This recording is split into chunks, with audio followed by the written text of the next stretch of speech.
Hello and welcome back to our Batman the Animated Series episodes, commentaries. In today's episode, we're going to continue the second part of the episode, The Demon's Quest, which is the great adventure with the villain Ra's al Ghul. And we're going to watch it right now. If you have your DVD box set or Blu-ray box set or streaming service with Batman the Animated Series, you can also watch it with me in my countdown, okay? So let's go in 3, 2, 1. Give it a play. The Warner Bros. Logo is on the screen. And yes, today we're gonna see the second part of the two-parter episode, The Demon's Quest, which, like I said in the last week when I commented the first part, it is probably these two episodes are parts of my top 10 ranking of my favorite episodes in this show, right? I plan to do a special video, ranking the 10 best episodes of Batman the Animated Series after I finish all these commentaries, which I intend to do. And hopefully this year, I will be able to finish all these episodes and also comment Superman, the animated series, which it is part of my plan. But yes, this two-parter definitely is among the top 10, even though I love basically every episode in this show is my favorite animation of all time. But anyway, in the first episode, we saw Batman having to solve a mystery of the disappearance of Robin. He was kidnapped, but and then Ra's al Ghul approached him to join forces because his daughter Talia al Ghul also was kidnapped. And after that, we discovered that it was all a plot from Ra's al Ghul to convince Batman to marry Talia al Ghul and take his position as the leader of the League of Assassins or the League of Shadows. I don't remember the name of the organization in this animation.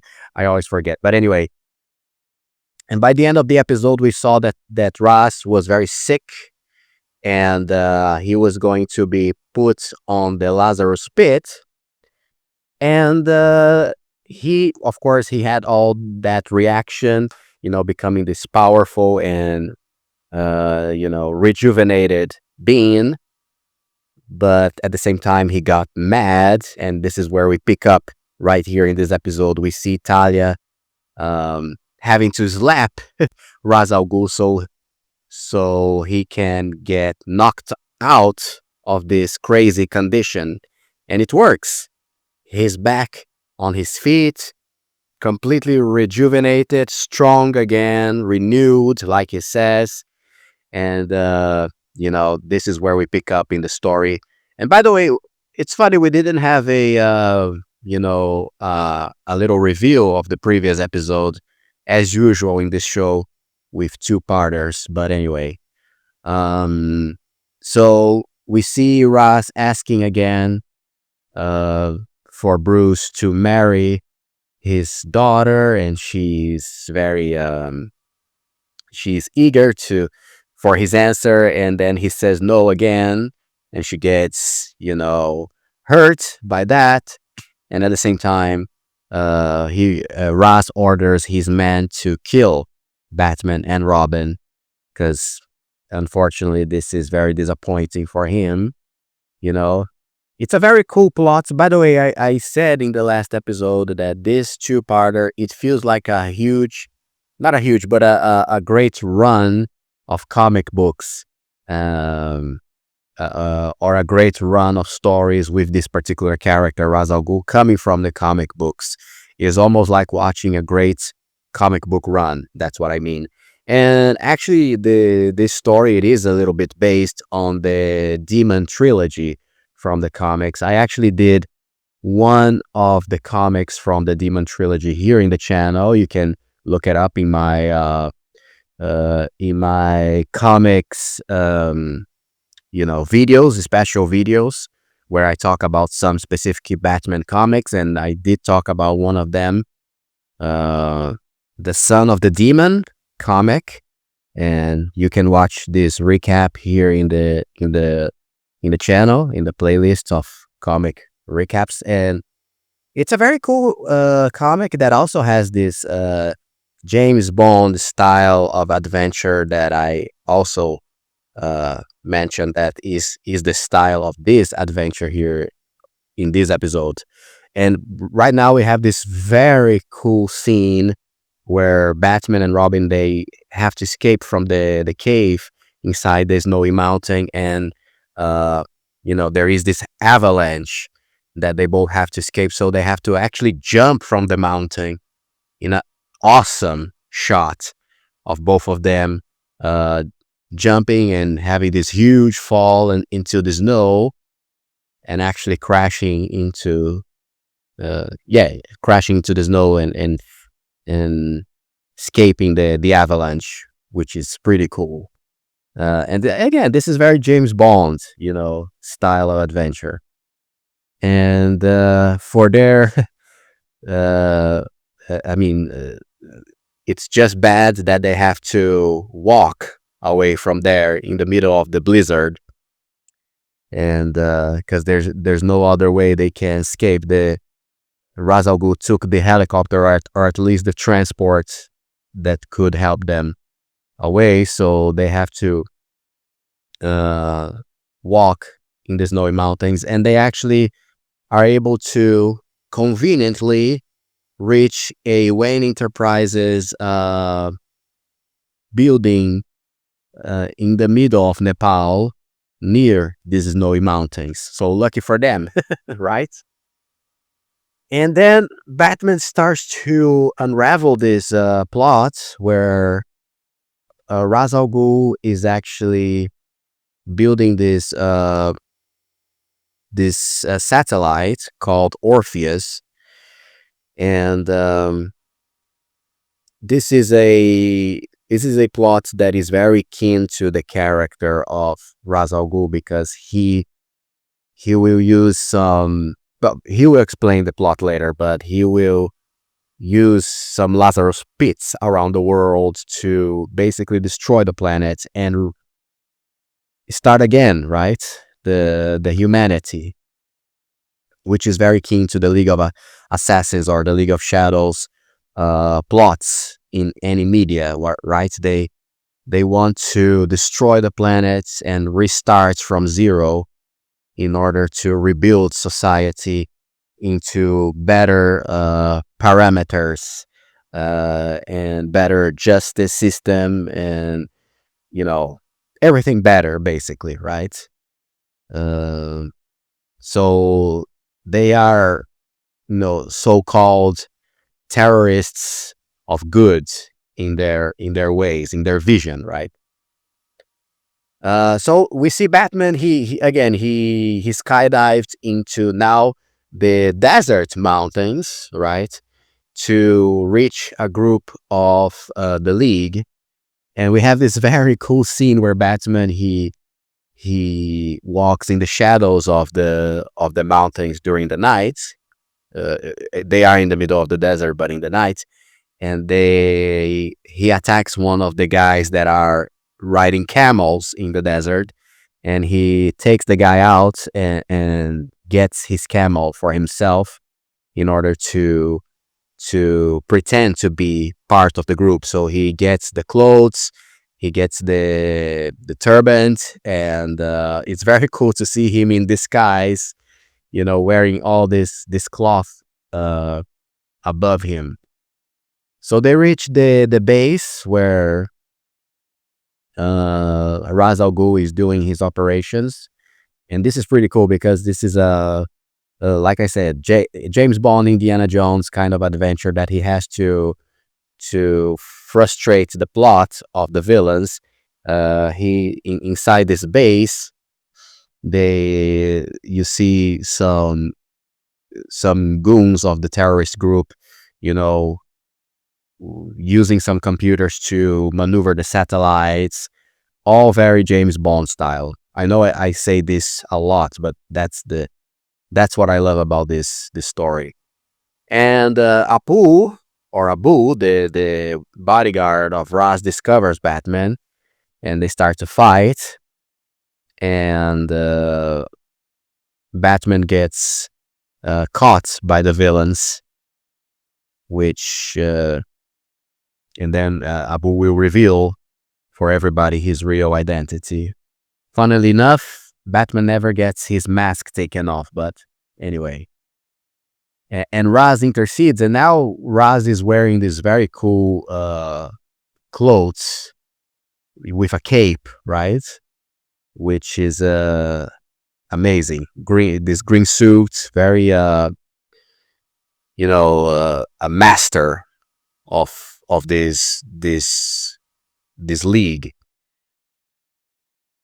So then Talia also shows up. They have this conversation, and Batman and Raz start to talk, right? And this is that classic scene of the hero being caught by the villain, where the villain will explain his motives and his plot. I mean, his plans for the hero. The whole exposition scene, so that the hero can understand the plan, but also we as the audience can understand the plans of the villain. So there is this very interesting moment where the men of Ra's al Ghul, they remove Batman's uniform. They basically rip his t-shirt or his shirt off, and now Batman is basically naked from the waist up. But they don't remove his mask because Ra's al Ghul respects the mask, or the utility of the mask for Batman and his ways. So this is a very interesting, honorable thing that Ra's al Ghul has, and it shows that even though right now he and Batman are enemies, he still has a lot of admiration and honor for his foe. So yes, the idea of Ra's al Ghul is to use these bombs he will basically dive these huge bombs into the Lazarus pits around the world, and by using the satellite he will explode all of them in the same time, and this will cause the pits to overflow the entire planet. I don't know how, don't ask me, but it is all shown through this very interesting exposition scene with images in black and white showing the world being flooded by the Lazarus pit, or the Lazarus pits. And by the way, how much of this liquid do we have in the world to be able to overflood the whole thing, right? It must be a lot. In any way, is like I said, the idea is to restart humanity again and destroy all the evil that has overrun our society. Again, they are the terrorists of good. What I really like about this episode and the show in general is, like I always say, this is a very, I wouldn't say adult plot, but it is like an action movie for adults, right? So having this in a kids animation, it was always something that surprised me so much. And by the way, Talia takes her chance to kiss Batman because he will be killed very soon by the orders of Ras, or at least he will be trapped to watch the whole thing going down. And like I said, amazing plot and amazing style of story for a kids animation that is much more akin to adults, right? In terms of if you are a fan of spy thrillers or this Indiana Jones kind of adventures, this is the story for you.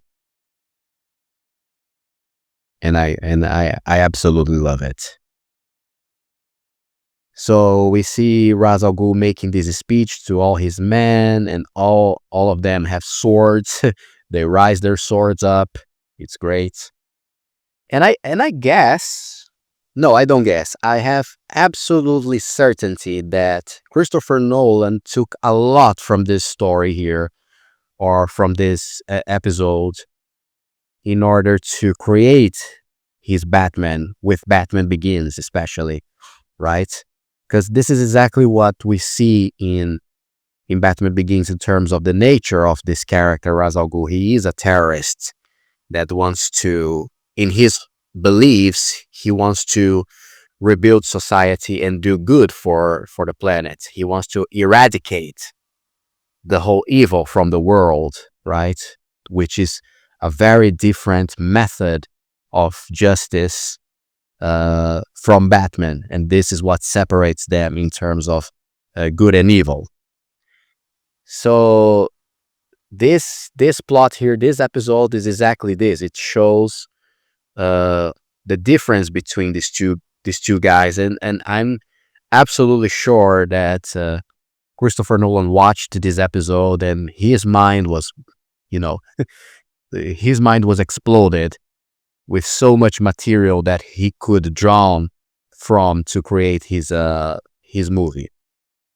And I think the only thing that he changed is that here we see Ra's al Ghul acting in a planetary uh, way, right? He wants to destroy the whole world, which in Batman Begins, he just focuses on the city of Gotham. He just wants to destroy the whole thing and rebuild from zero to restart the society there. And it works in both ways, right? It's great. Um, I believe the character Ra's al Ghul was created by Danny O'Neill, a comic book writer and a genius. And by the way, he also works in this episode as a screenwriter. So he helped the team of Batman the Animated Series to create this episode, and he also drawn a lot from his own material in the comics, from his own creation, which is great. And now we finally have the final showdown between Batman and Ra's al Ghul, having a sword fight, which is absolutely incredible. I love these moments. I love this final fight between them. Again, very James Bond, Indiana Jones like, and the fight. They go up some stairs while fighting, and this will take them to the edge of one Lazarus pit, where they will fight over there. Meanwhile, the satellite has a countdown to set all the explosives around the world. So it's not only a fight, but we also have this momentum of having Batman having to find a way to stop the plans of Ra's al Ghul and stop the countdown. And he does that by throwing his sword into the antenna of the antenna that is communicating with the satellite. Very easy way, in my opinion. Very simple. I would like something a little more complicated, but it's a 20 minutes episode. What else can you get, right? So then the fight moves on to the edge of the pit, and we had this amazing close up in the eyes of Ra's al Ghul while he starts to attack Batman. Batman doesn't have a sword this time, and he finds a way to make Ra's al Ghul trip and fall into the pit, but Ra's is able to crave the sword into the wall of the pit, and he doesn't fall yet. But eventually he has to admit that he has lost, and the victory is from the detective for now. So he gives up and releases the sword and falls into the pit. And we have this great shot of him falling into the green water of the pit again and disappearing into it. Then we see Talia crying, upon seeing his father or her father drowning into the pit. And then we have the end of the episode with Talia and Batman going back into the desert, Batman will climb the airplane that Robin. By the way, Robin was the one who dropped him in the desert before, so now he's back with this biplane to pick him up again, and Batman and Talia have their final dialogue, and we had this amazing shot of Batman kissing her because he also has feelings for her, of course. And we have a sunrise behind them while they kiss. A great shot, very akin to a adventure movie with the hero and the romantic interest. And then we see Batman drinking some water in the plane while Robin pilots it away from the desert. But of course, we have also a final shot of Ra's al Ghul's hands climbing out of the pit with his laugh on the background. And it's amazing. What a great ending. What a great episode. Again, one of my favorites. Definitely one of the best in the show. And I love it to watch it from time to time. And this is it. Once again, a new episode here commented. If you are liking our content here in the BATGUS channel, please don't forget to leave your beloved like in this video and your amazing subscription so we can keep talking about Batman and DC Universe in the future, alright? See you in the next Bat episode, and bye-bye.